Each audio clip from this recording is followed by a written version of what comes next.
रत्नागिरीतील सूरज झोरे हत्याकांडात धक्कादायक वळण. मुख्य संशयित म्हात्रेच्या गर्लफ्रेंडला फितवण्याचा प्रयत्न बेतले प्राणावर. आरोपींना 2 जूनपर्यंत पोलीस कोठडी.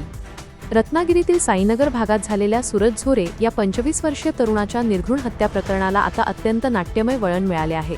ताब्यात घेण्यात आलेल्या संशयितांपैकी मुख्य आरोपी सोहम म्हात्रे याची गर्लफ्रेंड या घटनेदरम्यान रत्नागिरीत सोबत आलेली होती.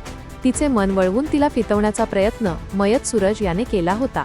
या संभाषणामुळे म्हात्रेच्या मनात निर्माण झालेल्या रागाच्या आणि संशयाच्या ठिणगीतूनच हा पूर्वनियोजित कट रचून सूरजचा कायमचा काटा काढण्यात आल्याची धक्कादायक माहिती पोलीस तपासात समोर आली आहे. पोलिसांनी अटक केलेल्या तिन्ही अट्टल आरोपींना न्यायालयाने 2 जूनपर्यंत पोलीस कोठडी सुनावली आहे.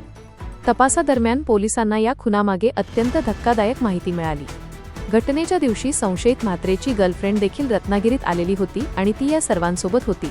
पोलिसांनी केलेल्या कसून चौकशीत म्हात्रे आणि मयत सूरज यांच्यातील वादाचे कोडे उलगडले आहे. सूरज झोरे याने त्या मुलीला म्हात्रेवर भरवसा ठेवू नकोस असे सांगून तिचे मन वळवण्याचा म्हणजेच फितवण्याचा प्रयत्न केला होता. ही बाब म्हात्रेच्या कानावर जाताच त्याचा तिळपापड झाला आणि त्या रागातून त्याने सूरजचा गेम करण्याचा पूर्वनियोजित कट रचला.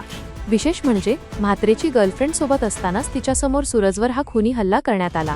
तिन्ही आरोपींनी सूरजवर कोयत्याने सपासप वार करण्यास सुरुवात केली. मानेवर हातावर वार झेलत सूरज जीवाच्या आकांताने तिथून पळत सुटला. लगतच्या एका घराच्या कंपाऊंडमध्ये उडी मारून त्याने स्वतःचा बचाव करण्याचा प्रयत्न केला, पण आरोपींनी त्याचा पाठलाग करून तिथेच त्याचा खेळ खल्लास केल्याचे समोर आले आहे.